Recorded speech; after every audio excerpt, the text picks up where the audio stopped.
Okay, so I guess let's see, when was this? Oh, I guess it's been about almost 20 years.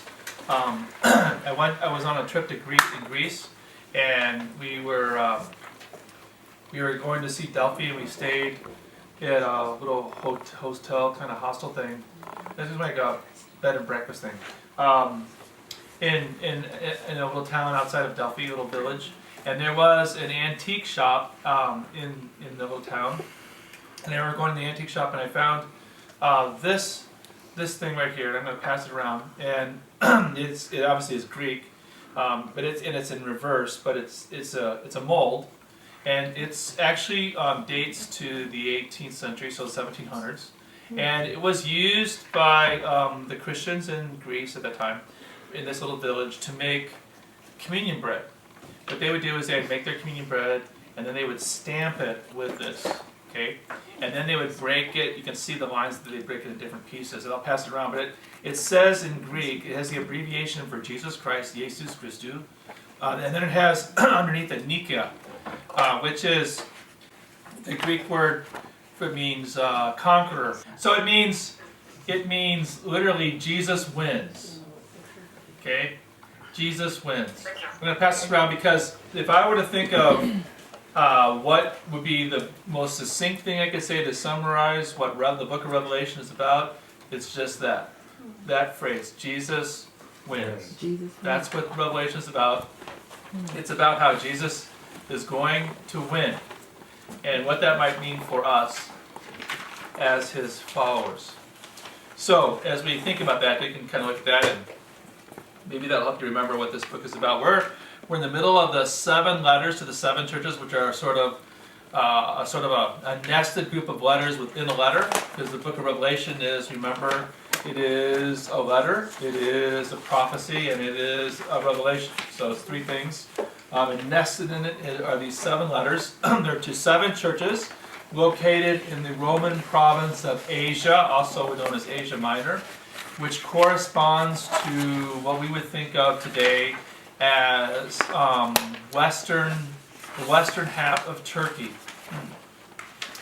Probably we think of it as southwestern Turkey along the Mediterranean coast. The province of Asia Minor was probably one of the most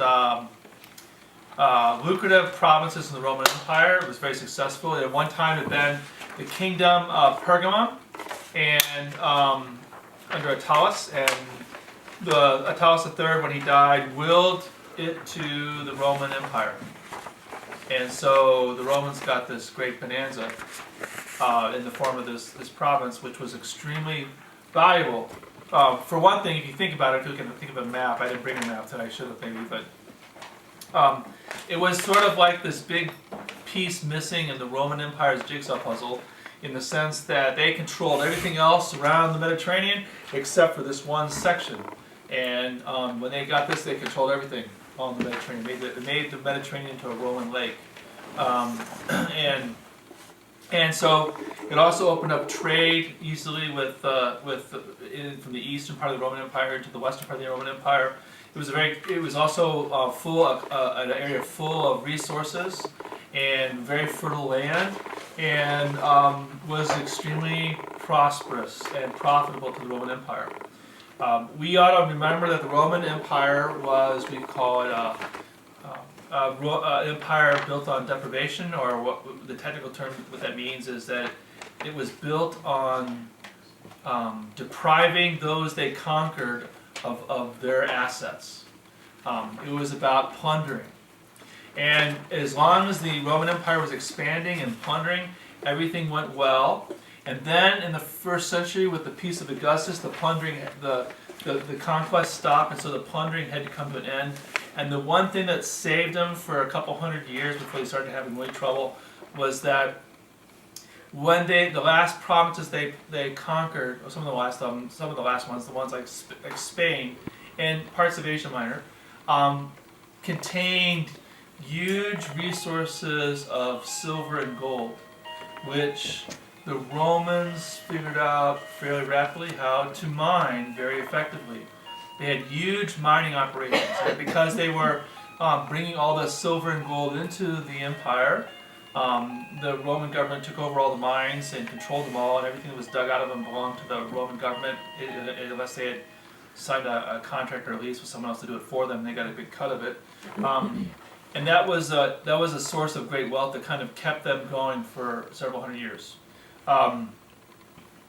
Over time, when that gold and silver started to run out, then the empire started having problems, and serious problems, and so we're still in the period when they're still thriving because they have these huge mining operations going on, especially in Spain, and are producing tremendous amounts of silver and gold. And so Revelation, we think, is written. There are two dates, possibility. More and more, I'm convinced that it was during, like the majority of scholars now think that it was during the time of the Emperor Domitian, who was the emperor between 81 and 96 AD. He was assassinated.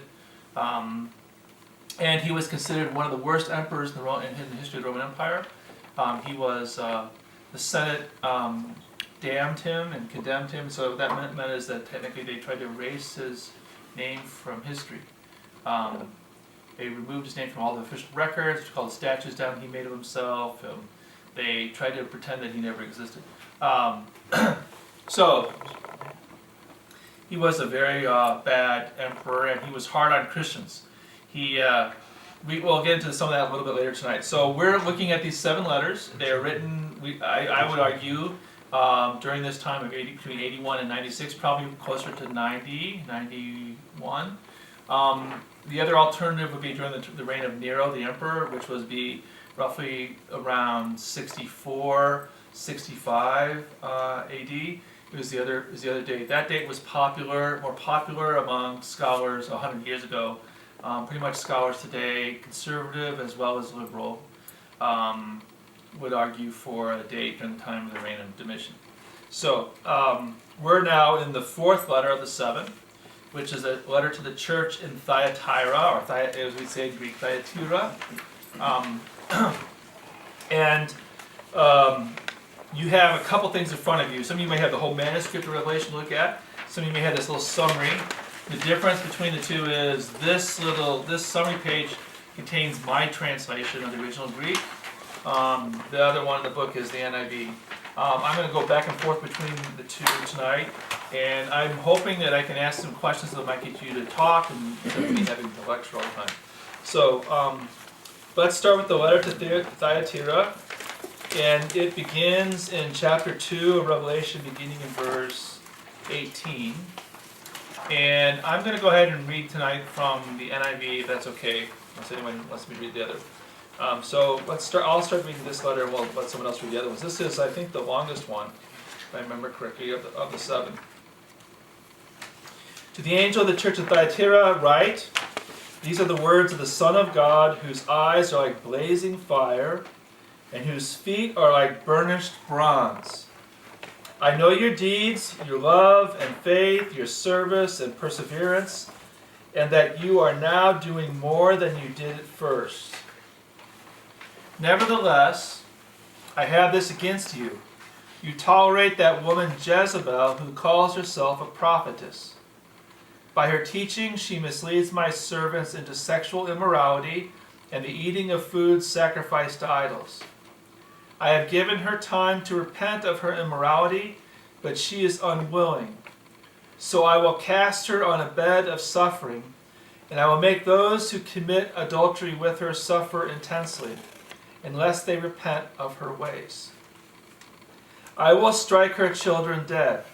Then all the churches will know that I am he who searches hearts and minds, and I will repay each of you according to your deeds. Now I say to the rest of you in Thyatira, to you who do not hold to her teaching, and have not learned Satan's so-called deep secrets, I will not impose any other burden on you. Only hold on to what you have until I come. To him who overcomes and does my will to the end, I will give authority over the nations. He will rule them with an iron scepter. He will dash them to pieces like pottery, just as I have received authority from my Father. I will also give him the morning star. He who has an ear, let him hear what the Spirit says to the churches. So let's start by, anyone want to share any first impressions you have of this letter? Anything that strikes you as you hear it tonight? Well, obviously they were doing better than what they were. Okay, they were actually improving. Okay, But they were holding on to that woman in the church, that Jezebel, Jezebel. Yeah, Okay. being holding on to her teaching and eating foods that were sacrificed to idols. Okay. Anyone else? Any other impressions? Well, let's talk a little bit about Thyatira a little bit. It might be helpful for you to learn a few things about it. So it's a city that was 50 miles inland from the Aegean Sea, and about 35, 40 miles from Pergamum. It was in a long valley, we call it a vale, that joined two valleys together. One of which was the valley that connected the one that you went up to get to Pergamum, which was at one time the capital city of the empire of Pergamum. And it's on a river called the Lycus River, which was a key river in that part of Turkey. And it's a route that we know that early evangelists took during the time of the Apostle Paul to plant churches. Eventually they would follow the Lycus Valley up towards the end of it, towards a city called Colossae, or where the letter to the Colossians was written. And it was one time just a military garrison town. It was sort of like an early warning city, built fortress to protect Pergamum, because they were concerned about an invading army from the ocean coming up, and so that would be the most not logical way for them to march towards Pergamum. So they built this fortress along the way to kind of provide a first defense against any kind of attack. That was why it was originally constructed. It was a very prosperous city in time of the first century when this letter is being written, and it was a city we know from archaeological excavations. It was a highly, to use we might say a modern term, it's not quite accurate. You might say it was a big union town. There were the most number of guilds that we've been ever able to identify in any ancient city in the Roman Empire have been found in the city of Thyatira. And I'll just give you kind of ones we found. The Guild of Wool Workers, the Guild of Linen Workers, the Guild of Makers of Outer Garments, the Guild of Dyers, the Guild of Leather Workers, the Guild of Tanners, the Guild of Potters, the Guild of Bakers, the Guild of Slave Dealers, and the Guild of Bronzesmiths. Those are just the ones we found. We find evidence of other guilds, we just haven't been able to identify what they were exactly. And we need to talk about what a guild actually was. The technical term would be that it was an association. That's might be valuable information. You need to think about this, because the word that's used in Greek for these guilds or associations is the term ekklesia, which is the word for, anyone know? Church, exactly right. In fact, an early Christian mission strategy was that they referred to themselves as an association, and would have implications for someone in the Greco-Roman world to understand what that word means. That would be what that first come to mind when they heard that this is a Christian church. They would think they would know what that word association means, and they would have some concept about that. But let's think about what an association was for a minute was like, because then we can understand what's going on a little bit, I think, in Thyatira for these Christians. So one thing you ought to understand is that in a typical city like Thyatira, and this is true for all the ancient world, all throughout the Roman Empire, and probably before then, is true before then as well, is that you had lots of people in different trades, and the people who were in trades in a city, they would tend to live in the same neighborhood on the same street, and they would tend to rent out little shops. The little working shops would be usually, we know from excavations, almost always this is the same thing in the Roman world. They'd be about 20 feet wide by 40 feet deep. Would be based on a barrel arch. What that means is, if you think of an arch, you just keep on making it bigger. So think of an arch that's 40 feet deep and 20 feet wide. and there'd be rows of these built together, almost like they like loops of arches. They would be constructed along the street, and then you would either buy or rent those out. Now, they would be about 22 feet high on the arch, and what they would do is they would build like a loft on the arch, at the top of the arch, and a loft, and that would be where the family, the people lived. And then in the front there would be the first 10 feet or so, 10, 15 feet, there'd be a counter, and that'd be sort of a storefront. And then there'd be a wall behind that counter with a little space. And then there'd be a room that would be roughly 30 feet by 40 feet. Or 20 feet, 30 feet deep and 20 feet wide, excuse me. And that would be where the family, where you did your trade, where you did your work, where you lived. And you live basically up in the loft, and you do your work down in that one big room, and you do any selling in their front. And we know that they didn't have a factory like we think of factories.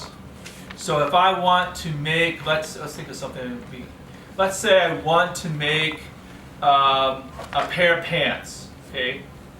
And I'm in Thyatira. So what I'm going to need to do is I'm going to have to go somewhere and get the cloth. I'm going to have someone who's going to. We'll start with the animal. You know, we're gonna make them either out of linen or wool, because cotton was very rare. So linen or wool pants, and so we're gonna have to either go to the linen people who we'll do with wool because it's easier. They'll go to the shepherd, and he will shear the wool, and they will probably spin the wool into yarn, and then after you've taken the fleece off, you don't clean. You would brush it and clean it like that, but you don't wash it because there's oil in the fleece. You want to use that oil to help you spin it, so you get it spin and you made it into yarn. Then you're gonna take it and then you're gonna sell it to somebody who's gonna take it to a fuller, who's going to then wash the wool and clean it, and then it's gonna dye it. And then someone else is going to weave it into a cloth. So we're going to little shops all on the way. We have some people who specialize in cleaning it, some people who specialize in dyeing it, some people who specialize in weaving it. Then we have some people who specialize, and then we go to the makers of outer garments. They're going to give it that piece to someone to cut out the pattern, who then is going to hand it to another shop down the street, who's going to do the sewing, the main sewing of it together to make the legs and so forth.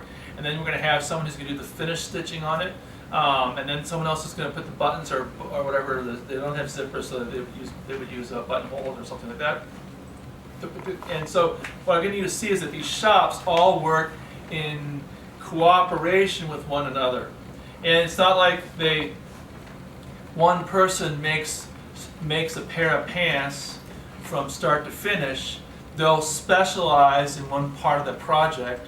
And so they come up with the finished product, and then they will split the profits. When they sell it, they will split the profits among the different groups. And the way they do this is they form this association, this ecclesia, also known as a guild, and they all join together and they pool the resources. In fact, they control the trade of the production of that good. In other words, they have a monopoly in the city of who gets to buy wool and who gets to sell it. They own and control that. Who they control all the different process that association does. They also are the unit which the Roman government taxes. The government does not tax individual producers, let's say we would call them tailors. They will tax the association. And so the association has to pay the tax is paying the tax based on everyone in the whole association. Okay, so we kind of get that feel for that. And we add to this little fact. Associations were also associated with the worship of a particular god or goddess. And they would have meetings, social events all the time. And these social events, they would often have parties where people got drunk and where whole families were involved and spouses slept with other people's spouses, and it was all one big, we might say, orgy, to use a sort of a common term. It was, that's also the association provided you with life insurance and health insurance and your job basically, because they controlled who got the work and how the work was done and who could sell what and what the price, and also what the price was going to be for what was sold, and they paid the taxes. So if you were not part of an association, what do you think you were? A slave.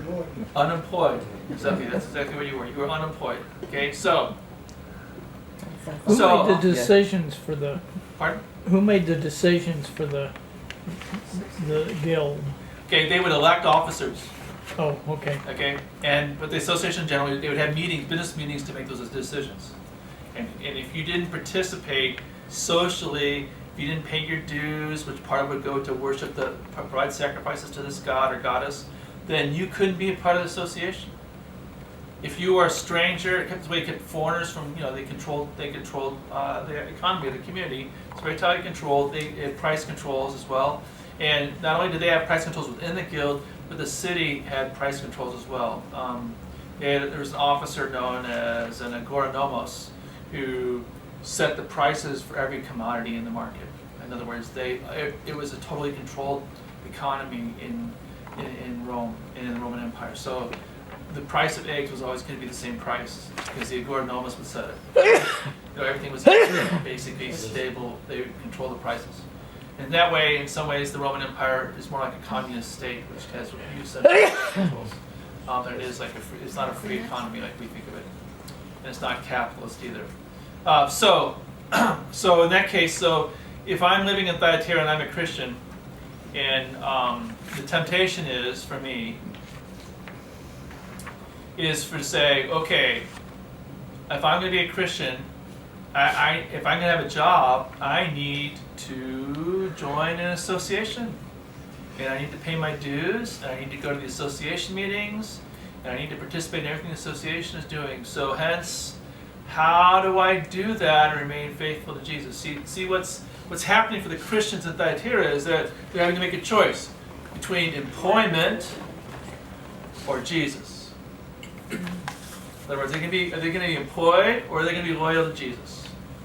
And so you can see how there was a member of the Church of Woman who would conveniently give them the justification for how they could be both part of the guilds and be both part of and also be part of the church. And she's euphemistically called by Jesus Jezebel. So let's think about that. Who is Jezebel? Anyone know who she is? She was a queen of a particular. She was queen of the northern kingdom. Yeah. Anyone know who her husband was? Ahab. Ahab, okay. Ahab. Anyone know where she was from? I want to say Armenia. No. No. No. She is the daughter of Ethbaal, the king of Sidon. Read about that in 1 Kings 16. There was an arranged marriage between Ahab and Jezebel by the king because it was beneficial to Ahab, because Sidon would be a key trading partner and economic partner with the kingdom of Israel at the time, and still would be in first century times even. And so he wanted to promote that. And also, she was one of the first things that they did after they got married. Does anyone know what the first thing that Ahab did after they got married? Almost. Then they killed. Not quite yet. The first thing he did is he built this huge, massive temple to Baal in Samaria, his capital city. Anyone know who the god Baal was, or what the god Baal was all about? He was where we get the word Baalzebub. But that's Moloch that had the hands with the child. That'd be Moloch. Yeah, that was Moloch, but I'm trying to think of. That's a form of Baal. I think that's the one that they offered their children to. That Moloch would be, yes. Oh, Moloch, oh. Baal, not Moloch. them. Oh, Baal in the form of Moloch, yes. oh, it is the so- same. So it's similar, but It's a not the version same. of Baal. Anyone know anything about Baal at all? I guess not. Well, Guess not. it's- Okay, it's the he- one that I That's see good that we don't, right? offside. Well, A lot, yeah. it might be helpful to know biblical background, but anyway, Baal was known to be the Canaanite god, and also popular among the Phoenicians in different forms. So we just think of Jezebel as a Phoenician woman because Sidon is a capital, one of the key cities in the Phoenician Empire, and he was the god of a lot of different things, but primarily of fertility, and of providing fertile crops and children and offspring. And his home, does anyone know where maybe Baal's home is? His home is on Mount Carmel. He's supposed to have built his summer palace there. And why might that be significant is because Mount Carmel, of course, is in Israel. It's actually, we call it Mount Carmel. It's not really a single mountain. It's more like a range. It's like a ridge line. So it's like several little mountains. It's very heavily forested on the top. It's very lush and green, so very fertile. It's there on top of Mount Carmel where Elijah had a contest in 1 Kings 19 with the prophets of Baal. He said, who can light the fire, right? And he mocked. Love that He, story. he mocked the prophets of Baal by saying, Yeah, you should wait Baal there. must be in the bathroom. That's why he can't. That's why he can't. Cut yourself, yeah. Can't send the fire. He's too busy. Deleting himself. Anyway, so she introduced the worship of Baal and the whole. There was a Baal myth which we found. You can find it online, probably to read if you're interested to understand what that was all about. And the worship of Baal took a lot of different forms, but it was extremely popular. Baal was in the form of a bull. What you might call it cow culture, and promoted sort of beef eating. Must have been from Texas, maybe. And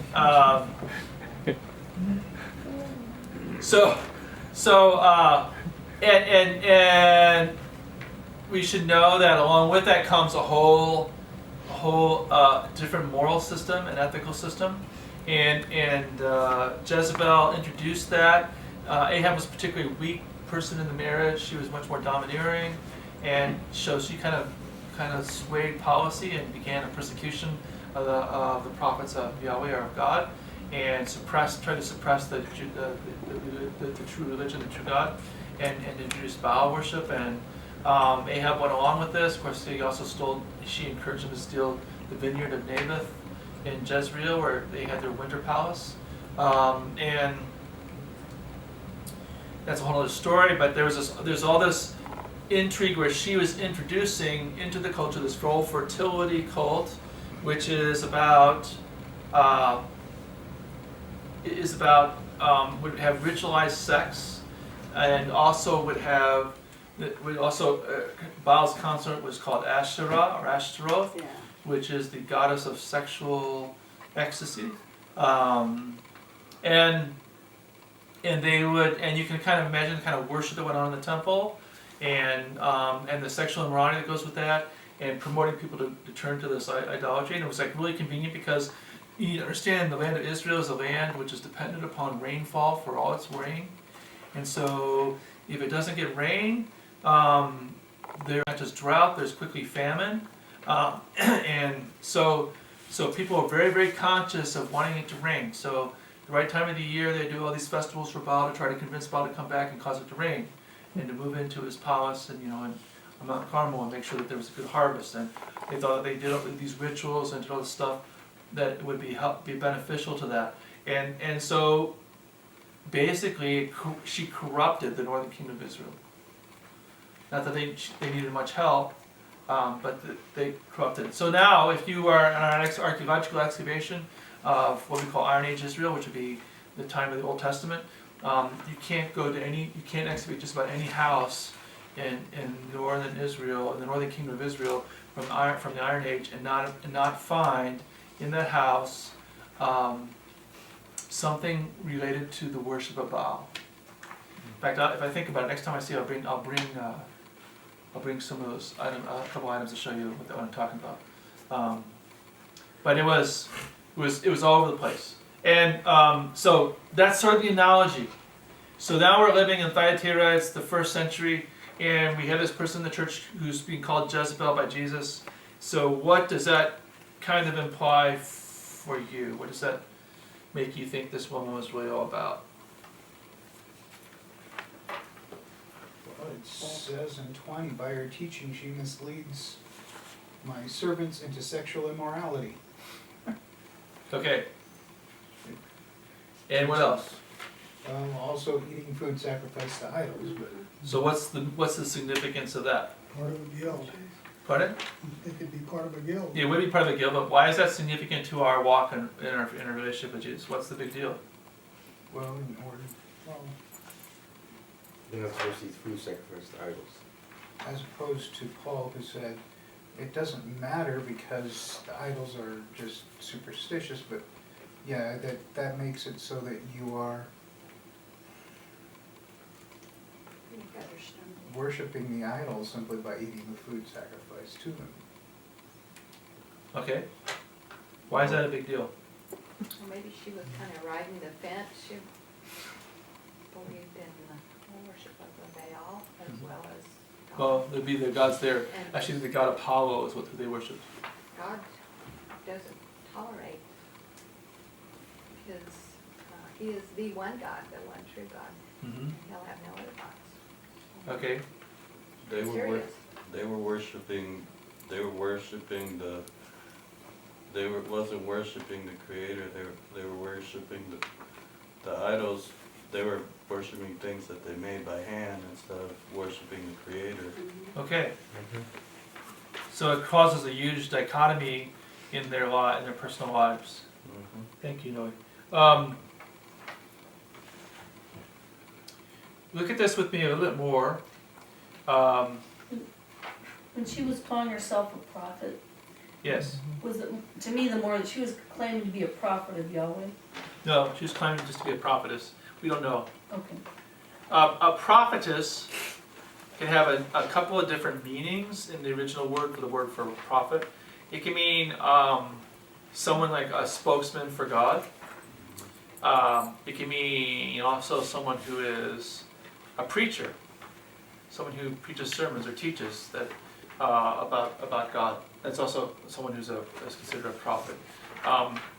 Or it can be someone who literally is speaks the words that God gives to him or her.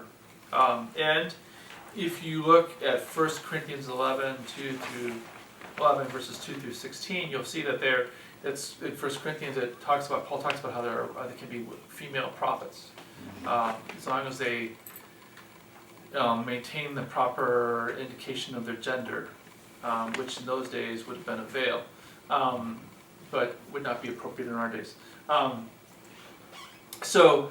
But there were prophetesses in the early church. So she's claiming to have, she's either in some sort of leadership role in the church, or she is claiming to be one who's inspired by God and speaks the so-called deep things of Satan. The deep things, which means that she's really intellectual. She's got this all worked out intellectually why it's okay for you to compromise. What is Jesus going to do to this prophetess, this Jezebel? If she doesn't repent, she's gonna kill her. Put her in great tribulation, He's going to throw her on a kill her bed children, and today. kill her children. Yeah. Okay. And then by that, the churches will know that. Okay, go ahead. Well, by that, the churches will know that he is the one who searches the minds and hearts of people. Yes.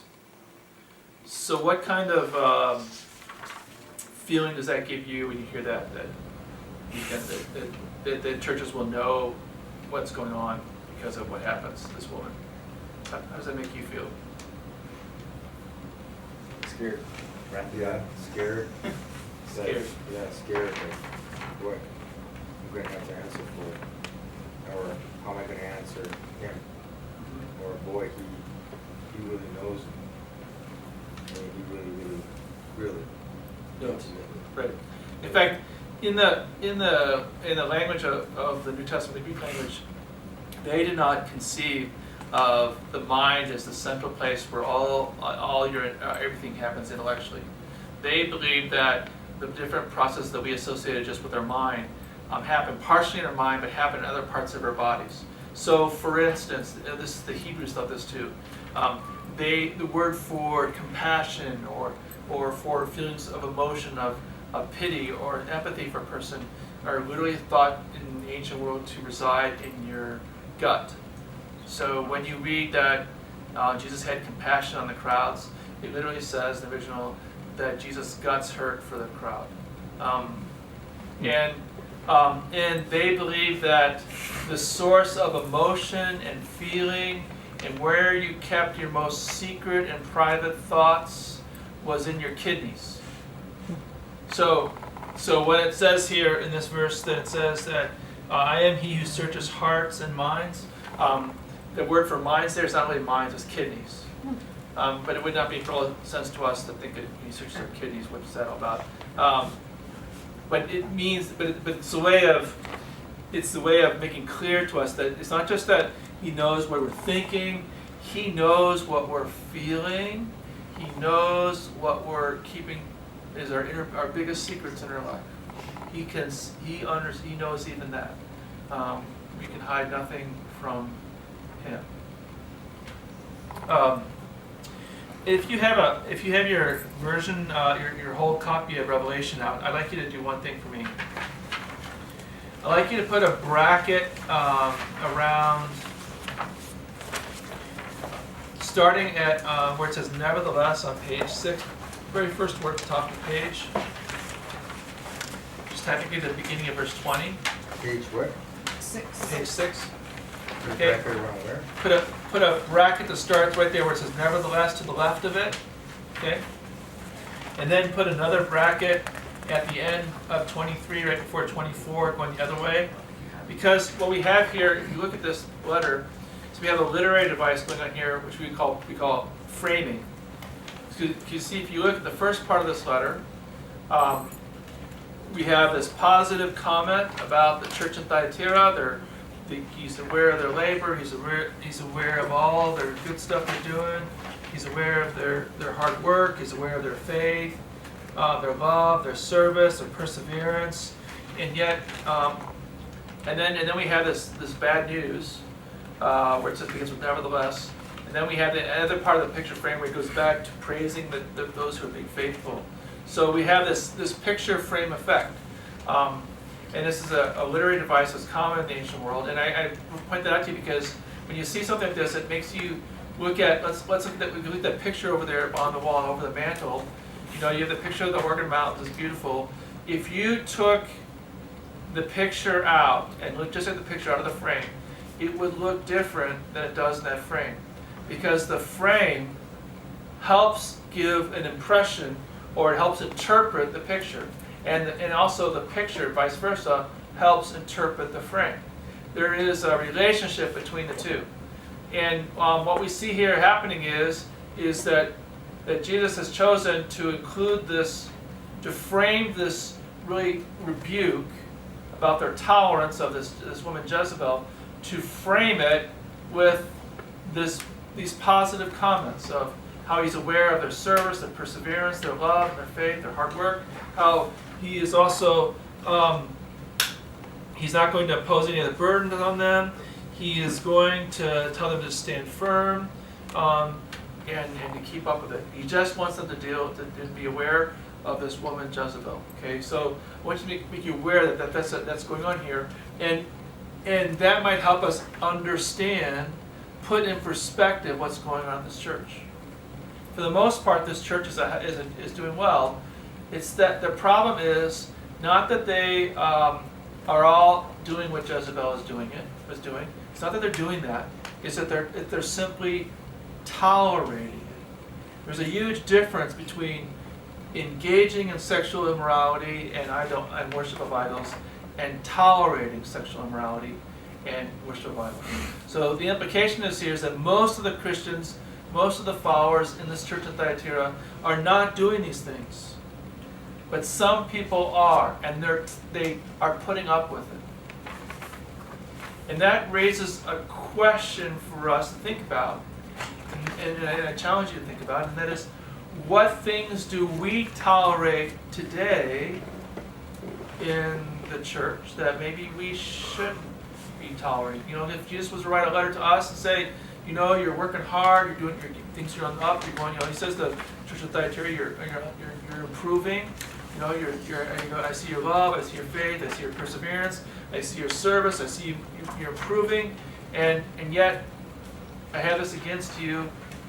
You're tolerating this. What are some of the things maybe that we're tolerating that maybe we shouldn't?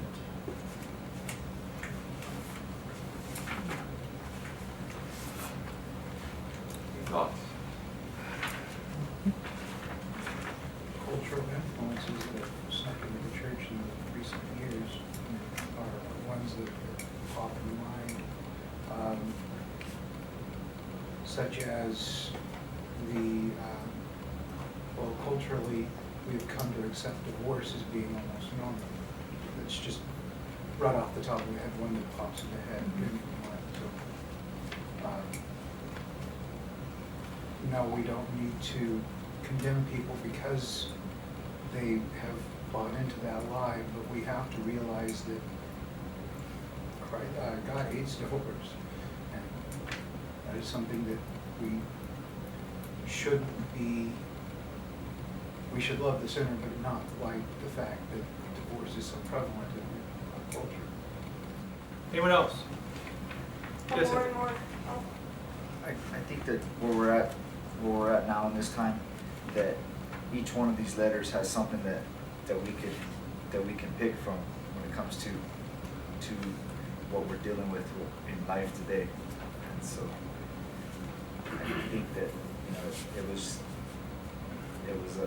directed to a certain church and their flaws at that time, but I think now is where we're at now. I think that, I mean, as much as we advance in life and in sin, that we all have maybe something out of each of these letters that we can grab from.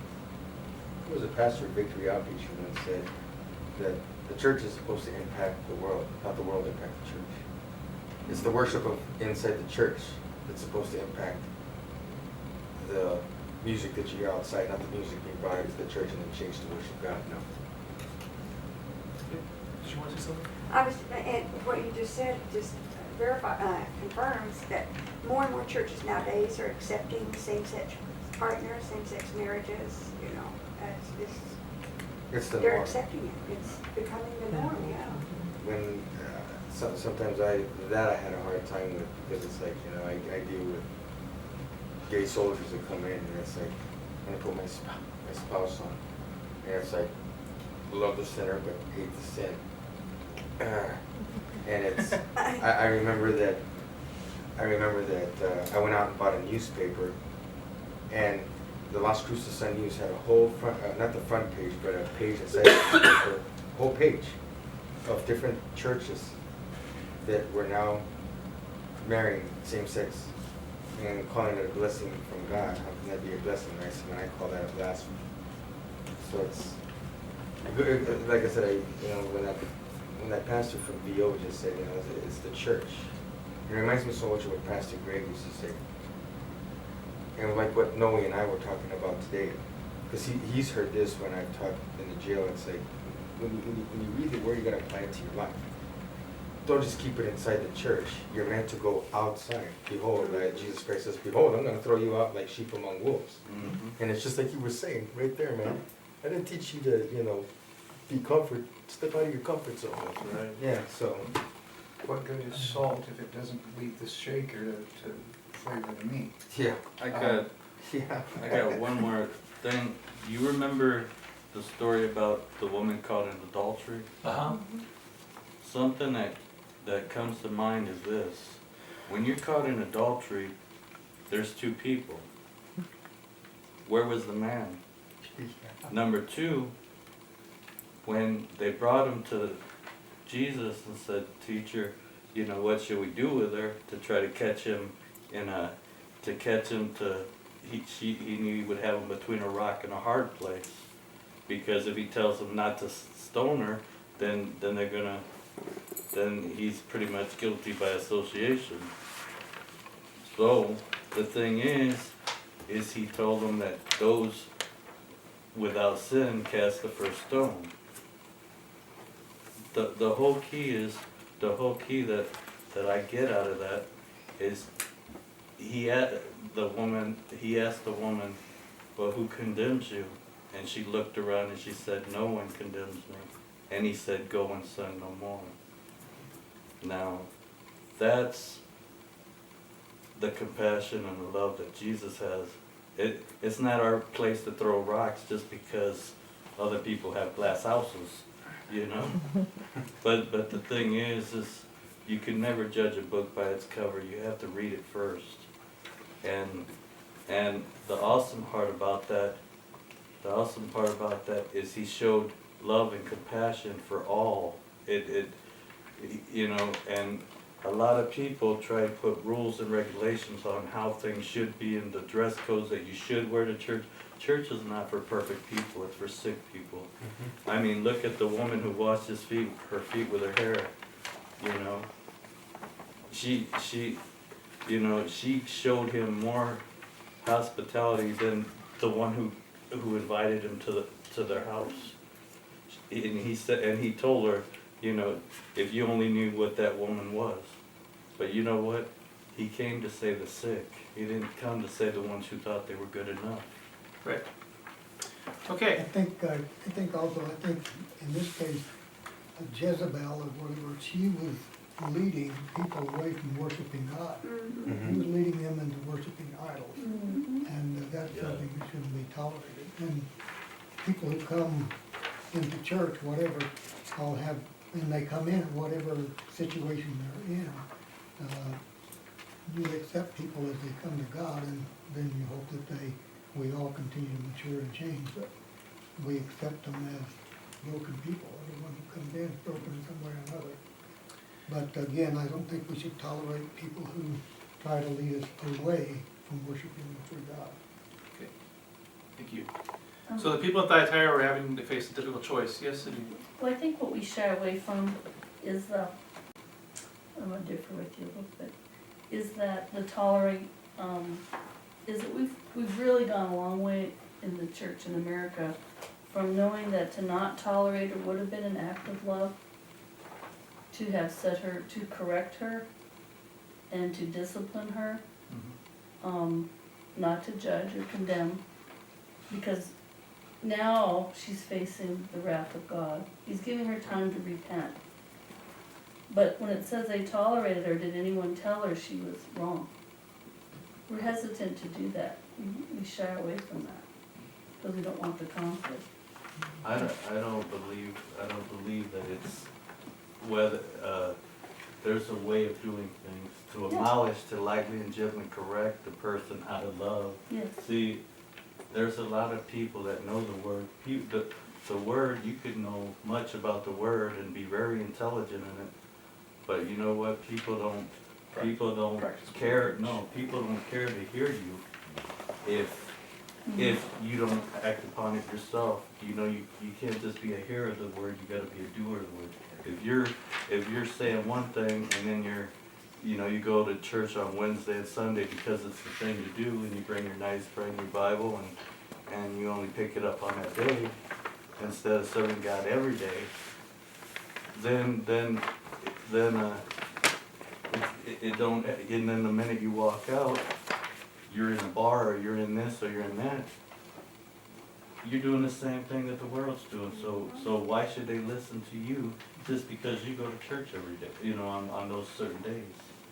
I mean, you got to really walk with what you believe. So the Church of Thyatira is facing a really serious decision or challenge, that the people there are having to make a choice oftentimes between employment and being able to support their families and being loyal to Jesus.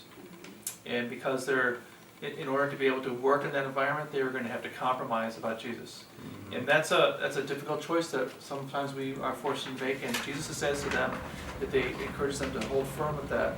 He makes some promises to them. And what are the promises that he gives to those, he offers to those who are not willing to compromise but are willing to remain loyal to him? Authority over the nations. Okay? Is that look familiar to you, that passage? That verse? Yeah.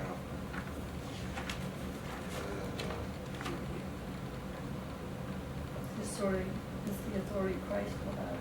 Yes, it comes from Psalm number 2, verses 7 through 9. It's a passage we talked about before. It's quoted all the time, over and over again in Revelation. And it's a promise that God the Father made to his Son, that he would rule over them with an iron scepter and dash them in pieces like pottery over those who are opposed to him. And what's the other thing that he promises to those who overcome? You will give them the morning star. Okay, so what's the morning star? That's one of the names of Jesus Christ. Okay, yes. Where do you know where it's from? Isn't it Psalms? It's also in Psalms, and it's also in Revelation chapter 22, verse 16, where he claims to be the morning star. The morning star was, anyone know what the morning star is? Venus, right? It was a symbol of victory that was common in the ancient world.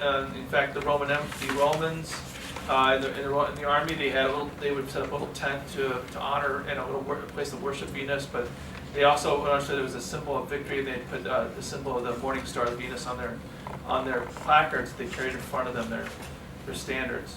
It also though in this case applies to Jesus.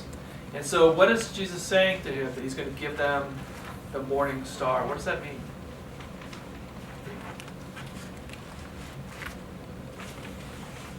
I guess I'll give them victory. Gave him more than that. Yeah, he can give him victory. What else? He's going to give them himself. Yeah. He's going to give them himself. That would be enough for them. Okay, so we need to move on, so we don't get too bogged down. So let's turn to chapter 3 of Revelation and look at the church in Sardis. In verse 1, it goes, I'm reading from the NIV. To the angel of the church in Sardis write, these are the words of him who holds the 7 spirits of God and the 7 stars. I know your deeds. You have a reputation of being alive, but you are dead. Wake up, strengthen what remains and is about to die. For I have not found your deeds complete in the sight of my God. Remember therefore what you have received and heard. Obey it and repent. But if you do not wake up, I will come like a thief, and you will not know at what time I will come to you. Yet you have a few people in Sardis who have not soiled their clothes. They will walk with me, dressed in white, for they are worthy. He who overcomes will like them be dressed in white. I will never blot out his name from the book of life, but will acknowledge his name before my Father and his angels. He who has an ear to hear, he who has an ear, let him hear what the Spirit says to the churches. Okay, so think about this. This is to the church in Sardis. This is the 5th letter of 7. And if you have the full version of Revelation with you in a pencil, I'm going to tell you some things that I like you to mark real quickly.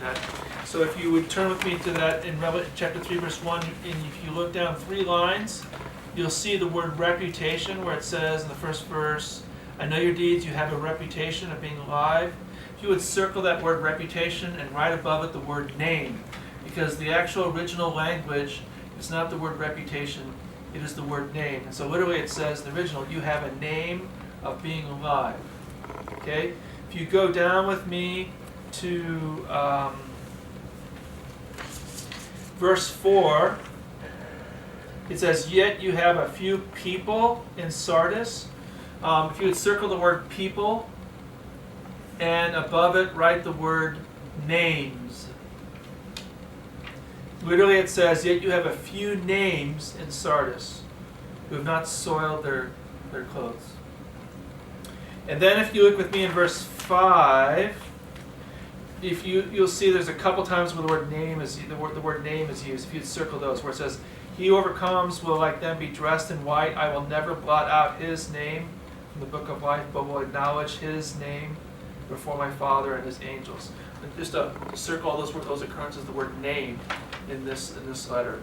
And when you've done that, I'd like you to think about this for a minute with me. What does your name mean to you? Who you are. Okay, how so? Well, not necessarily who you are, but it's It's your identity. it's your identity. It's what you answer to. If someone can call out Robert, I'm not gonna turn around, but if someone says Anthony, or even in a crowd, you know, his name is Anthony. If someone were to say Anthony, I'm pretty sure both of us would be like, what's it called? You know, it's just what. It's more than what you go by. It's like Sharon said, it's your identity. It's A lot of people, my mom used to say it's the name God gave me to give to you, and it's like, oh, okay, cool. Okay. that name usually implies either integrity or lack of integrity. depending on- That's what I was gonna say too, your name is associated with your reputation. Right. In groups that you know. Now see, you know, in groups that don't know you, of course, your name is just your, you know, just what you're called. But in a group where you are known, like in a church, then your name means something. If you're talking about a last name, it identifies you with the family, who you belong to. Okay. So let me ask you this question. Under what circumstances would you be willing to change your name? Some people do when they get married. Yeah, but your first name, let's say. Oh, First name. A lot of people will change their first name from their adopted. Okay. So if you Trying to go get with away your- maybe from your. How about if you soiled your first name? Trying to hide out somewhere. Yeah. Go to Hollywood. He wants to speak to you. Yeah, Or you Okay. become a famous musician, You have to have a stage name. stage Yeah. name. change your name. Okay. Some female authors chose men's names so they could get published. Yes. Use a pseudonym to publish under, to be able to publish stuff that would get you in trouble if you wrote it under your own name. There's a trend of people who are immigrants oftentimes to change their names, Yeah. make it easier to pronounce in that culture, or to choose a name that's more appropriate for that culture. So, for instance, in my heritage, my grandfather's family came to this country in the 1840s on my mother's side, and their last name was Mueller, M-U-L-L-E-R with an umlaut. And it was changed in English to M-U-E-L-L-E-R and pronounced Miller. Or sometimes I know people who are Jews who immigrate to Israel will dump their Western name and go to a Hebrew name. Or at least to a Hebrew pronunciation. So if your name was David, for instance, here in America, and you were Jewish and you moved to Israel, you would change your name usually to Daviad. Or instead of Moses, it'd be Moshe. Or if it's Rachel, it'd be actually Rachel. So they would change names for those kinds of purposes. Okay? In order to fit into a culture, sometimes you might change your name to fit in. Okay, so let's look at this. One other thing I want you to look at this with me. If you look down in Revelation to, let's see, verse 3, it says, "Remember therefore what you have received and heard, obey it and repent." If you would circle the phrase "obey it," and right above that, you can write "hold fast," or "preserve," because that's what that word really means. It means to hold fast or to preserve. Not to persevere, but to preserve it. Okay. So let's talk a little bit about Sardis. Sardis was the capital kingdom of an ancient kingdom known as Lydia from the 6th century BC, where a guy named Croesus was king. It's located 30 miles southeast of Thyatira and 50 miles east of Ephesus. It was another fortress city. In fact, it was King Croesus was, he was very hyper concerned about security. Really hyper concerned about security. So he built this huge fortress town. There's a lower town and then an upper town. The upper town is this fortress town. It's built into a mountain, and literally on 3 sides, the walls were because they made use of the mountain and they cut the mountain so that it would fit this way. The walls on the side of the upper city were 1,500 feet high. It's an incredible achievement from that time. He was very much afraid of being invaded. And so he was determined that no one was going to invade or successfully capture his city. However, you would think, looking at it, that's true. It's not going to be captured. It's 1,500 foot walls, huge fortress, not going to be captured. But it's actually been captured twice in history. The first time was by the great Persian Cyrus in 549 BC. And Cyrus came and he saw, I'm not going to be able to capture the city, so he decided I'll just have to starve them out. So he put his army all around it and watched it and put them under siege. And one night, one evening around sunset, one of Cyrus's soldiers noticed this. He noticed one of the guys up on the wall in Sardis was looking down over the wall, and his helmet fell off. And then he noticed that the guy disappeared for a minute, and all of a sudden there was a secret door that opened, and he went out and got his helmet and went back in and went back up onto the top of the wall. So, Uh-oh, cat's out of the bag. exactly right. So the guy went and told Cyrus, and so what Cyrus did is he had the army go over, most of the army switch over and attack, and pretend that they were going to attack on the other side of the city, and then he had special forces went in, and in return, all of the army in the city of Sardis moved over to that side to defend it, and he had his special forces sneak in and go into that secret door, and they captured the city that way. The other time it was captured by a guy named Antiochus the Great. His son Antiochus IV was famous in Israel. If you know what Hanukkah is, you know it's about Antiochus IV. Anyway, his father Antiochus the Great, Antiochus III, he also captured the city, and he noticed their soldiers came again. They didn't think they could capture it, so they surrounded it and siege. They noticed that there was one place of the wall where they would every night they would throw dead bodies over it, and there were vultures, and the vultures would go and eat the dead bodies. And they also noticed, because no one wanted to be around the dead bodies and vultures because it stunk, that they all tended to guard the other parts of the wall. So then, when they weren't looking at night, because he knew there wouldn't be any guards there, he went and sent his men, and they were able to scale the wall and get into the city that way. So the city fell twice. And the last time it fell under Antiochus is because not only were they were able to sneak in because they didn't want to be on the stinky area of the wall, but also because the guards fell asleep. So again, your city is not only as good as the people who are guarding it in some ways. It's only as good as the help, you might say. So, Yeah. that kind of background kind of fits into here when he talks about, I will come like a thief, and you will not know at what time I will come to. Because see, they understand what it means for a thief to show up, someone to show up and not to be prepared for it. They're not expecting him to come. So I just point that out to you, that there are oftentimes Jesus in these letters does a great deal of things of bringing out some of these historical things. I mentioned to you before at the beginning about what the Roman Senate did to Domitian. It's called the Damnatio Memoria, where they erased all his names. He threatens he tells them he will not blot out their name from the book of life. Kind of picking up on that. But let's think about what is going on with this church. What's their problem? Any ideas? They're dead. They're dead.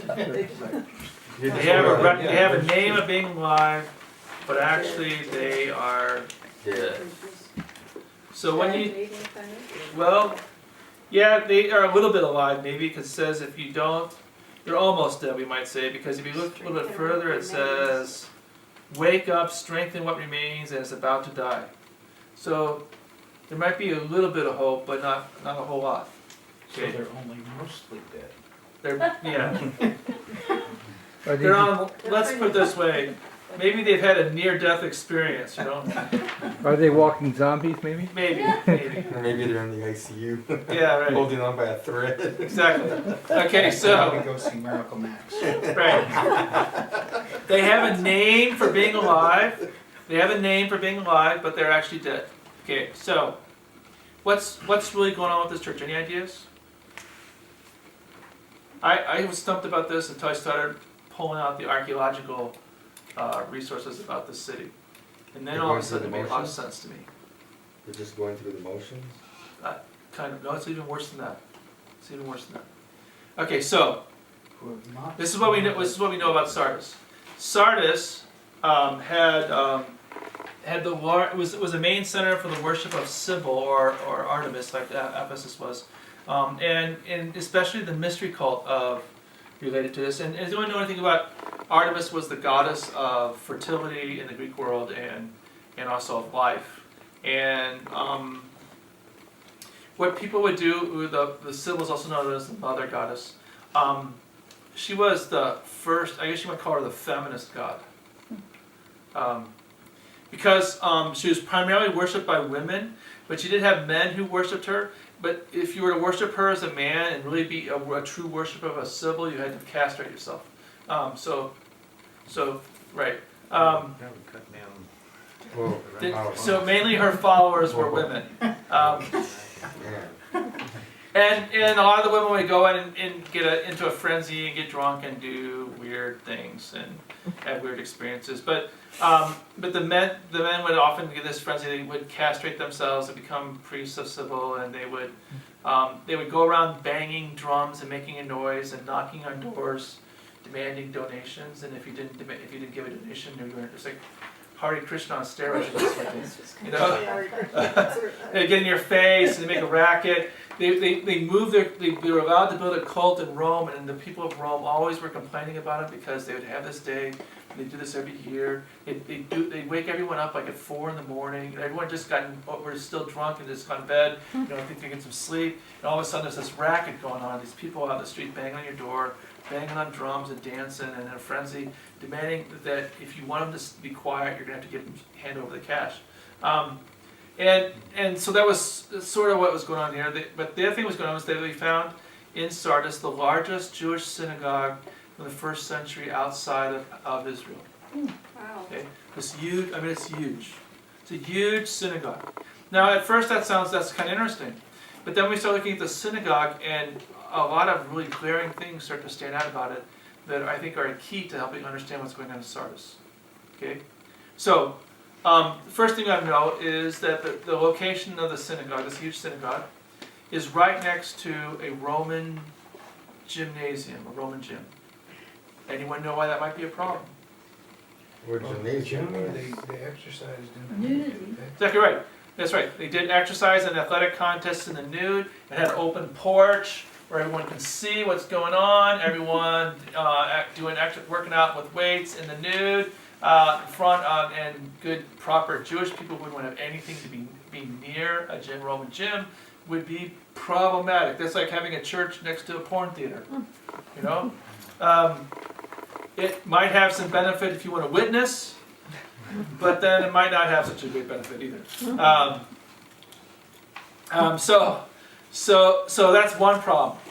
Then when we started excavating the synagogue, we noticed that there was a big altar table where they would put the Torah on and read it. And there was something interesting about this big altar. It was a huge altar table. It's about from where you're sitting all the way to where I'm sitting. It was a big, huge marble table. You know, it was like huge. And it had two big side pieces made out of marble stone that held the table up. And on the side of those table is a symbol of a Roman eagle, the symbol of the Roman Empire. Now, if you know anything about history, you know that the Jews in Israel during the first century got into a real problem. They had a riot because a guy named Pontius Pilate decided to put a Roman eagle up above the entrance to the temple, and the Jews would not have nothing of it, and they tore it down, and there was a huge riot. I mean, huge. So, but these people, in their synagogue, they have the Roman eagles right there.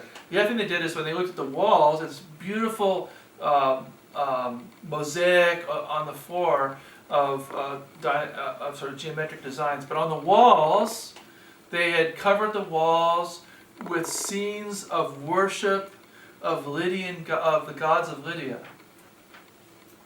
So why would you put in a synagogue idols? And when you walk in the market, we look in the market and we see crosses mixed with, in storefronts mixed with, stuff that would be inappropriate for Christians to be around. Like idol shops and stuff. And so what becomes clear, if we don't know for sure, but what appears to be is going on in Sardis, is that whereas in other places the Christians had decided, okay, I'm going to compromise my faith, and I'm going to go and I'm going to join in the temple, worship the idols, and do the sexual immorality thing to get along. In Sardis, what seems like what's happening is that the Christians and everyone else decided that we're just going to live in this multicultural world where we all get along with each other. Coexist. And we all coexist, right? Exactly right. We all coexist, and we diminish the claims of Jesus. Where he's just one more God among One men. of the gods. He's like just one, you whatever you're into, if you want to be Jewish, that's cool. I'll be, worshiping Sybil over here, and you can do your Christian thing over there, but we'll all just get along. We'll all just kind of coexist, and we will not talk about how Jesus claims to be, for instance, the way, the truth, and the life. No one comes to the Father except through me. We won't talk about that. We won't judge other people. We will just coexist and get along. That sounds familiar. Doesn't it? Our current millennium. Okay, so I say that to you. We don't know for sure what's going on, but that's what it appears from everything we can find in the city of Sardis that might suggest what's going on in the background of this. That they have this reputation of being this really cool church. They're all got together. Maybe they have a fantastic praise band. Maybe they got fancy lights, whatever. But when it comes down to it, they're not. They're dead. And what does Jesus tell them they need to do? Wake up. Wake up. What else? Strengthen Hold on to what they remains. know to be true It's good at our and repent. Okay. What are the different things they're supposed to do? Wake up Wake up. Strengthen what remains. Okay. and remember what you have received, deserve, and hold fast to it and repent. Okay. Remember what you received and And heard. heard. Preserve it. Mhm. Okay. And repent. Okay. One other thing that kind of reinforces this theory about what's going to start us, if you look down, I forgot to mention this. If you look down in verse 4, it says, yet you have a few people in Sardis who have not soiled their clothes. So how do you soil your clothes? Don't you get them dirty by coming into contact with something that's polluted? Yeah. Right. So it kind of indicates that they're kind of rubbing shoulders with the wrong crowd. So anyway, they're supposed to repent. What does it mean to repent? We use that word in church a lot, so we ought to get it down exactly what it means. It's actually sincere. Turn away and change. It's a sincere heart coming to God and realizing what you've done, realizing that He doesn't have to forgive you, but confessing your sin to Him and then believing in your heart that He will forgive you if you are sincere and genuine within your heart. That entailed a change in direction. Whatever direction you were going was wrong, you changed that direction. Okay. Radical change. Anyone else? Literally is the word metanoia. It means change your way of thinking. It's to think in a different way. Sometimes people call it is to do what men don't do naturally, which is to recognize you're lost and go back to and start over again.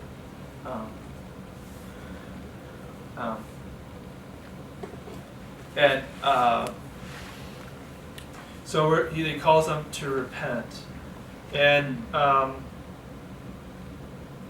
what does he promise those who do these things? The few people who've not sold their clothes, the few people who repent and who wake up and who are right with him. What does he promise them? He will dress them in white clothes, And walk. and he will certainly not erase their names from the book of life. And he will acknowledge their names before his Father and before his angels in heaven. Okay. There's a lot more we can talk about. I'd like you to think about this idea of name, all of the references to naming here. And this is one last thing I forgot to tell you, which is really kind of critical to this, and that is that when they excavated the temple, or the synagogue in Sardis, they noticed one thing which was incredibly unusual. And that is, and if you go to a Jewish synagogue, even today, you'll find that they're really big on putting the names of donors and major participants on the walls of the temple or the synagogue. And that was true, goes way back to this time, to the first century. They did the same thing. Except when you look at this issue, the names in most synagogues, even in what we call diaspora synagogues in most other cities where they're not in Israel, they would still maintain their Hebrew names. So if it was Moshe, they put Moshe up there in Hebrew, right? That was the one who donated. But in this synagogue, they wrote the names in Greek. And they changed all the names to Greek names. Which just shows you that they were so much wanting to get along with the culture. Everyone was just trying to get along with it and to go on with it, and to not try to be distinctive or to try to maintain one's own heritage or to do the right thing. Everyone was compromising to get along. They weren't putting their trust in the Lord. No, they weren't. So, we need to move on because of time. That leads us to the next church in Philadelphia. Would someone like to read the letter to the church of Philadelphia? Begins in verse 7. Goes to verse 13. To the angel of the church in Philadelphia write, these are the words of him who is holy and true, who holds the key of David. What he opens, no one can shut, and what he shuts, no one can open. Now your deeds, I know your deeds. See, I have placed before you an open door that no one can shut. I know that you have little strength, yet you have kept my word and have not denied my name. I will make those who are of the synagogue of Satan, who claim to be Jews, though they are not, but are liars. I will make them come and fall down at your feet, and acknowledge that I have loved you, since you have kept my command to endure patiently. I will also keep you from the hour of trial that is going to come on the whole world, to test the inhabitants of the earth. I am coming soon. Hold on to what you have, so that no one will take your crown. The one who is victorious I will make a pillar in the temple of my God. Never again will they leave it. I will write on them the name of my God, and the name of the city of my God, the New Jerusalem, which is coming down out of heaven from my God. And I will also write on them my new name. Whoever has ears, let them hear what the Spirit says to the churches. Thank you. So, what does Jesus want to correct this church about? I don't see Nothing. Nothing. Right. It's the only letter of the 7 which Jesus has nothing negative or corrective to say to them. So in that sense, it's the most comforting letter. Yeah. Philadelphia was an interesting city. It was a really prosperous city until year 17 AD, when there was this incredible earthquake. It was probably 8 or 9 on the Richter scale. Really like 8, maybe 8.5, 8.9. It did massive damage. It basically leveled the city of Philadelphia. It was so, and it also impacted other parts of the area we'll talk about in the Church of Laodicea. It leveled the city, and so the Roman emperor said to them in response to this, you don't have to pay your taxes for 5 years. And he promised them that he would send them money and supplies to rebuild the city, but he never sent them. It's sort of like, Senator, we're going to say there's an earthquake, and we say the Red Cross is going to come and help, and the Red Cross never shows up.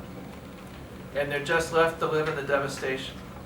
And they finally rebuild themselves over time in the city of Philadelphia.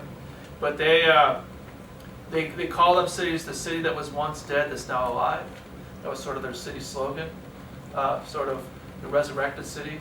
And they were proud of the fact that they had done it themselves because no one else was willing to help them. But it kept on getting worse for them. So during the time of Domitian, which is right now when this letter is being written, they get more really devastating news. See, to show you the kind of character Domitian was heavily invested in the vineyards of Italy. In the vineyards of Italy produced probably among the best wine in the ancient world. And so when you bought some wine in the first century, as part of the first century, you were supporting Domitian. Now, when he became emperor, he was really concerned because the vineyards around Philadelphia, around this part of Turkey, produced really fantastic grapes. They still do to this day. And they were making a wine that was considered better wine than any of the wine produced in Italy, hence better wine than Domitian's wine that he was trying to sell. So now that he's emperor, anyone to guess what Domitian ordered to have happen? Burn the wine. Burn the vines. That's right. Destroy all the vineyards in around Philadelphia. That's where the best wine was from. Just uproot them and make it illegal for them to grow grapes anymore. That way, he would preserve his own little economic pie. And so that was the main economy and economic base for Philadelphia, was their wine. It was like the Napa Valley. And it was a huge business maker. To kind of show you what the way things worked is this. The price of the profit ratio of producing, growing, you can grow grain on the same land, like wheat, on the same land as you're growing the grapes, but the profit ratio is this. The profit ratio would be 11 times greater for wine than it would be for wheat. So it was a huge deal. It was very huge. And so Domitian just said, no more wine comes from this area. You're going to tear up all your vineyards and never plant them again. And so now Philadelphia is hit once again with incredible economic hardship. And we know also that the Christians here are they are people who've experienced betrayal. There's also one other thing we know that's going on. We think that's going on, and that is, if you look carefully at this text, what is this letter? What does Jesus focus on in this letter? A door. The door. Yes. What else does he focus on? He's focused on having the Jews acknowledge that that they are God's favorite people, not them. Okay. I will make them arrive and bow down before your feet and know that I love you. That's right. So this letter really focuses on the relationship between Jews and Christians, and what the Jewish community is doing to the Christians. And we should understand this. I've talked about this in the past, that the difference between a legal religion and a superstition in the Roman law, that was because in early Roman history, there was a group known as the Bacchanalia, who worshipped the god Bacchus, who would meet in secret at night and have this meal where they would actually engage in cannibalism and sexual orgies, and the Romans found it distasteful. And so what they did was they passed a huge law. They defined that a legally recognized religion, in order to be able to practice that religion legally in Rome, and if you weren't legally recognized, you were determined, you were called a superstitio, or the word superstition from, which meant that your religion was illegal, and the punishment for that was death, and confiscation of all your property. And it was meant to suppress these kind of weird kinds of religions. So, Julius Caesar recognized Judaism, or the Jews, we wouldn't call it Judaism at that point, but he recognized the Jewish faith as a legal religion and exempted them from having, because of their worship of the one true God, he passed laws that said they didn't have to swear allegiance to the emperor and say that Caesar was Lord. They didn't have to, as long as they made a sacrifice in the temple for the health and the welfare of the emperor every day, they were given some slack. Okay, so Jews had special privileges in the Roman Empire, and at every synagogue in the Roman Empire outside of Israel, they would maintain a written list of people who were Jews who were active in the synagogue. Okay, and periodically, the city officials, municipal officials, would check that list, and if your name wasn't on the list anymore, if your name was blotted out or erased, and you weren't doing the annual sacrifices to the emperor, or engaging in the religious practices of the community, then you were in serious trouble, in such trouble that you could lose your life. Okay, so what we think is happening is, because we know the custom over the first century. About this time, after the Jewish revolt, after that was over, the Jews introduced, because so many Christians were involved in the Jewish community and when engaged in the synagogue, they didn't like it. They introduced prayers in the synagogue service in which they cursed Christ. That way they could identify with people who wouldn't pray that prayer, that they were not Jews, they were Christians, and they would toss them out and kick them out. Because originally, Christianity was seen as just a sect or a denomination of the Jewish faith. And the Jews didn't like that, so they began aggressively trying to separate and showing hostility. So what would happen to these people who became Christians, who were probably Jewish Christians, is that they would go to the synagogue, they wouldn't curse Christ, they would confess Christ, they might tell the gospel to people, and the synagogue officials got angry, and they kicked them out of the synagogue, they threw them out, and when they did a ceremony with that, they would throw you out and slam the door in your face. They'd shut the door.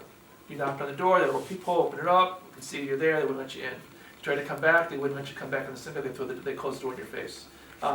And so we think that this imagery of closing and shutting doors in combination with this whole thing about the synagogue is what's going on here. These Christians in this city have been put in a position where they have been thrown out of the synagogue, and that is hurtful and harmful. They're maybe exiled from their family.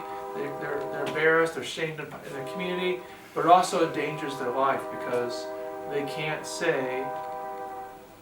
can't say Caesar is Lord, and Caesar is God, and Caesar is the Son of God, and they can't do that. Because Jesus is the only Lord, and Jesus is the true Son of God. They can't do that. So they're in danger. And this church is, these people in this community in Philadelphia are used to being betrayed. And now the city's all used to being betrayed and being set up, and now they're being betrayed by the people in the Jewish synagogue. Couple of things, and I know I'm running fast here because I'm running out of time. And I really need to finish tonight, this section. So there's a lot of grammatical issues in this text. One I'd like to point out to you is the incomplete sentence. You can see this in verse 9.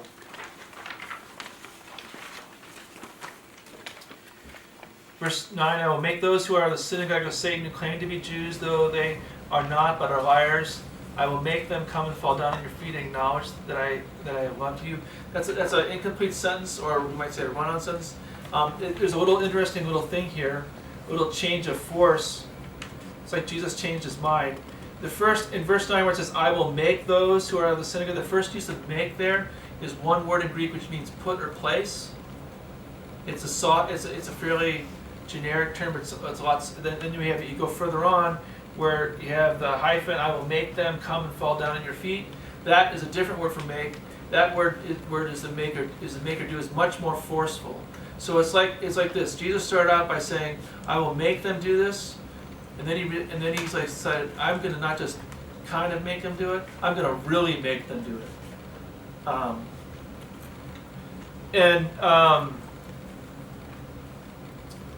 And that's what there's some complications here about that revolve interpretation, which we don't have time to really get into tonight. However, if you look down below in verse 10 where it says, "Since you have kept my command to endure patiently," that is you can circle the word "my" there, because it's hard to determine what the "my" refers to. There are two ways it can legitimately be translated. The word for literally it says, "Because you have kept the word of my word of endurance," is one option, which is the NIV interpretation, or it could also be translated, "Because you have kept the word of my endurance." In the NIV version, it means that they have kept Jesus' word to endure, and in the other option, which is just as legitimate, it can mean they will share and imitate Jesus' endurance. They will imitate how Jesus endured. One focuses on the command to endure, another focuses on Jesus' example. It can be translated either way. We've talked about this in the past in verse 11 where it says, "I'm coming soon." The word there means quickly as well as soon. It can be taken either way. We see this image of opening and closing doors. There are Jesus described himself in 4 ways. He calls himself the Holy One, which is used by God to describe God. It's also used to describe Jesus in each of the Gospels. And he also talks about being the true one, which is also the word for here means faithful. And if you think about this, these people have not experienced faithfulness on the part of the Roman Empire towards them. They paid their taxes faithfully and they got no help in their time of crisis, and now the emperor is really smashing on them hard. And then he's referred to as the Key of David. What is the Key of David? It's a reference to a passage in Isaiah where there's a prophecy where the guy who holds the Key of David is the guy who holds the key to the city of Jerusalem, literally the keys to the city of Jerusalem's gates and to the palace, is going to be deposed, and another guy is going to be put in his place. And it talks about how this new guy will be able to open and shut the doors, and what doors he opens, no one will be able to shut, and doors that he closes, no one will be able to open. It's a imagery taken right out of the Old Testament and applied to Jesus. And then the final thing is this opening and closing doors kind of thing.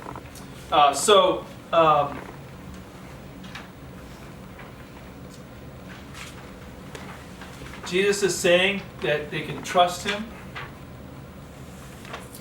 and though they may have experienced doors being shut in their face and being excluded, that they are actually included in God's kingdom. If you look at what he promises them,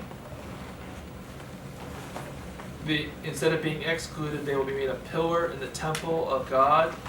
They will never leave it. He'll write on them the very name of God and the name of the city of my God, the New Jerusalem, which is coming down in heaven. He will also write on them his new name. They will belong. They will not be excluded. They will be welcomed.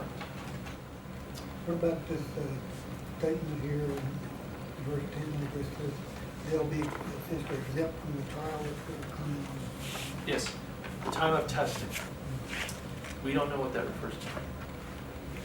Some people try to argue that this means that Christians will be exempt from the tribulation, but that's really, the text is so vague, you really can't make that.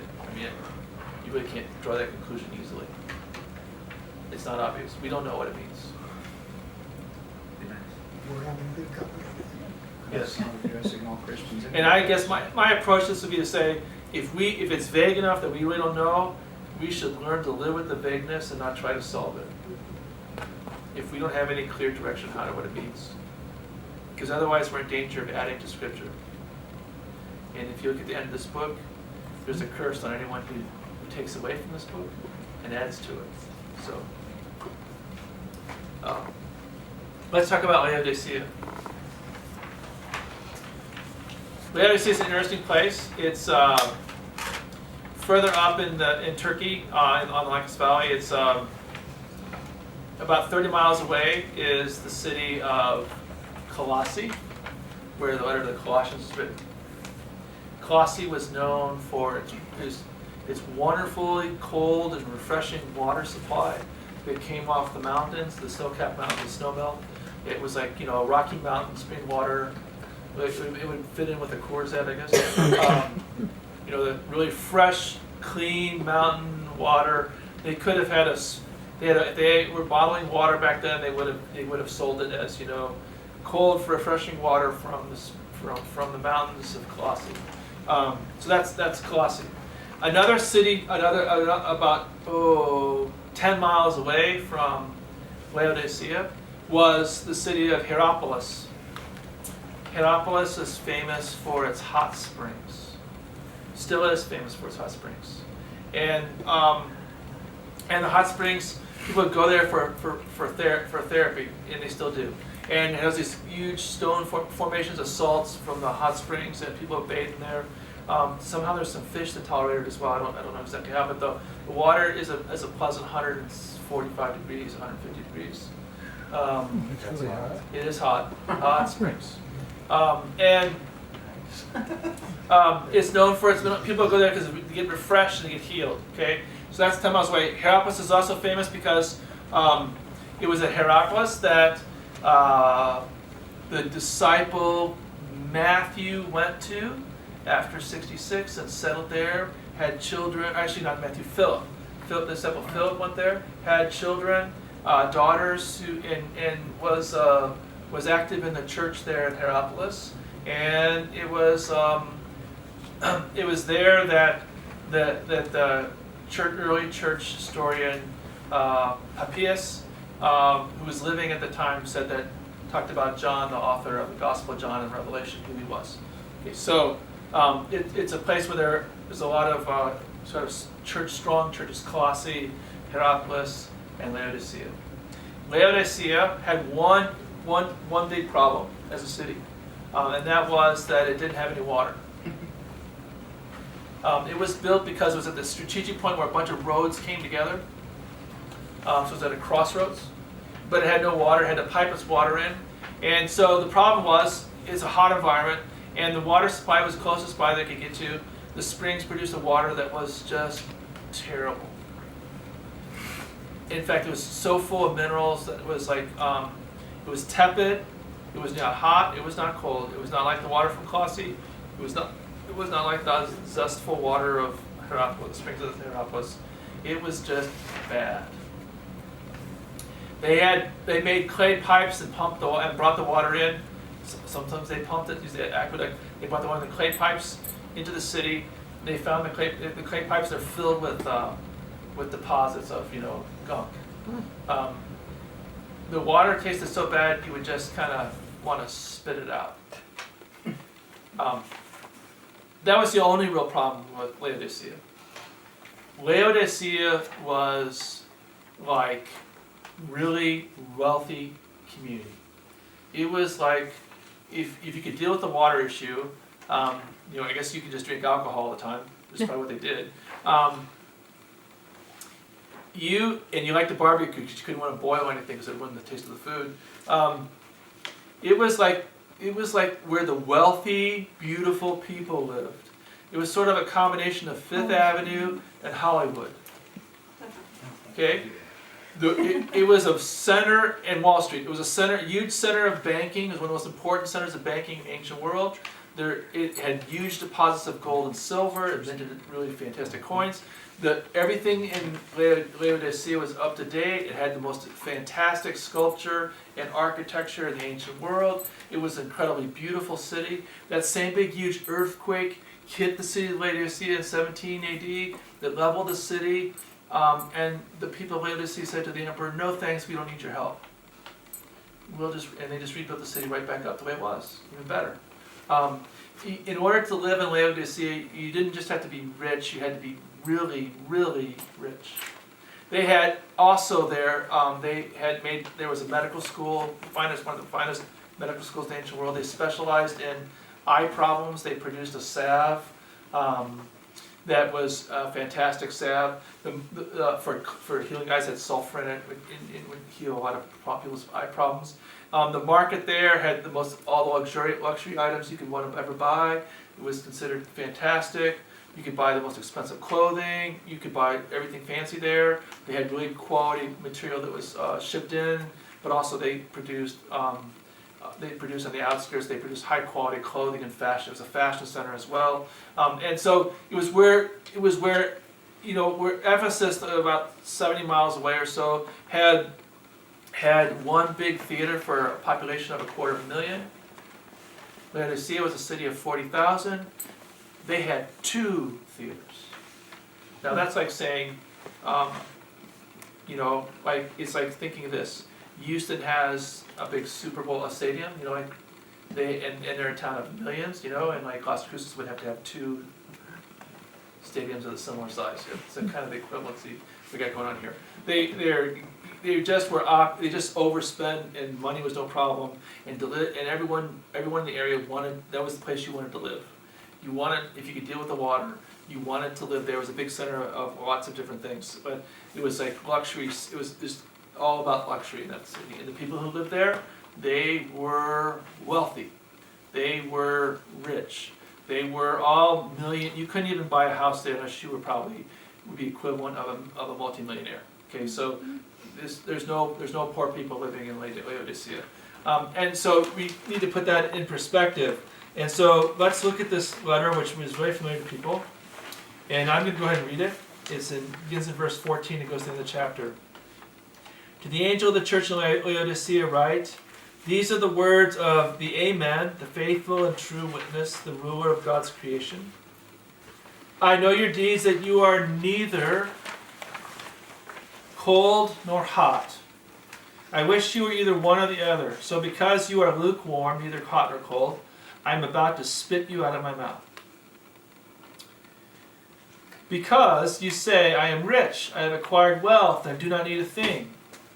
But you do not realize that you are wretched, pitiful, poor, blind, and naked.